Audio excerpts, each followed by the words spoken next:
आप कह रहे हैं कि किसी को दिखाया था इन्होंने, तो उन्होंने बोला, मेरे शारीरिक कष्टों को देखते हुए सुझाव दिया कि ये डॉक्टर हैं कि आप मरीजों को जो निःशुल्क देखते हैं उनका प्रारब्ध भोग आपको ही कुछ अंश में भोगना पड़ रहा है, अतः आप चाहे कदापि नहीं, कदापि नहीं, व्यर्थ की बातें हैं। निज कृत कर्म भोग सुन भ्राता।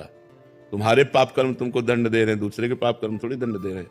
व्यर्थ की बातें, लोगों के कहने तस्मात् शास्त्रम प्रमाणम थे कार्याकार्यो व्यवस्थित हो। शास्त्र प्रमाणित बात होनी चाहिए, मनमानी आचरण थोड़ी नहीं चाहिए।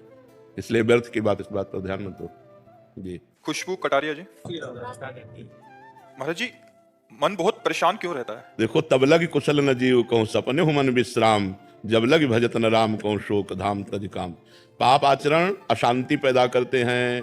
पूर्व जन्म के, इस जन्म के पाप आचरण हमारे मन को निगेटिव विचार देते हैं, चिंता देते हैं, उद्विग्नता देते हैं, भय देते हैं। अगर हम नाम जप करें, हमारे पूर्व के पाप नष्ट हों और वर्तमान में हम पापाचरण ना करें तो हमारा मन शांत होने लगेगा।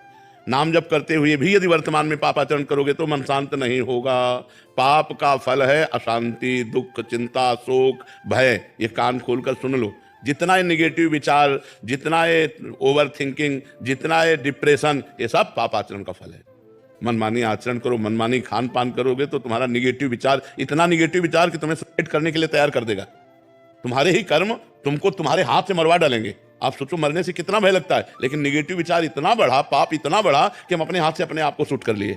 फिर क्या है? दुर्गति ही दुर्गति तो है। इसलिए हम कह रहे हैं, मन को यदि शांति चाहते हो, विश्राम चाहते हो, जो चाहत है नित्य सुख, अरु मन को विश्राम, हित ध्रुव हित सो भजत रहो पल पल श्यामा श्याम श्यामा श्याम श्यामा श्याम। अभी आनंद आ जाएगा। पापाचरण रोको, भगवान नाम जप करो, पवित्र आहार करो, अभी आनंद आ जाएगा। नहीं करोगे तो फिर अब यही तो चल रहा है। पूरा संसार अशांत है, तुम ही थोड़ी अशांत हो। आप सब अपने अंदर देखो। यदि भगवान का भरोसा नहीं, भगवान का भजन नहीं, तो अशांत हो। आप देख लो। और अशांत से कुतः सुखम, जो अशांत है वो सुखी कैसे हो सकता है? इसलिए नाम जप करो, भोजन पवित्र रखो, आचरण पवित्र रखो। ये मुर्गा मुर्गी, बकरा बकरी, अंडा, इन खाने से कोई बलवान नहीं बनता, इनसे कोई सुखी नहीं होता है। सब पापाचरण है, कुछ नहीं है। जीभ के नीचे गया सब मल हो गया। होश में हो जाओ, गंदे आचरण छोड़ दो, हमारी बात मान लो। जैसे तुम मुर्गा को काट के खा रहे हो, ऐसे काल तुम्हें काट के फेंक देगा। उसके सामने किसी की बस नहीं चलती।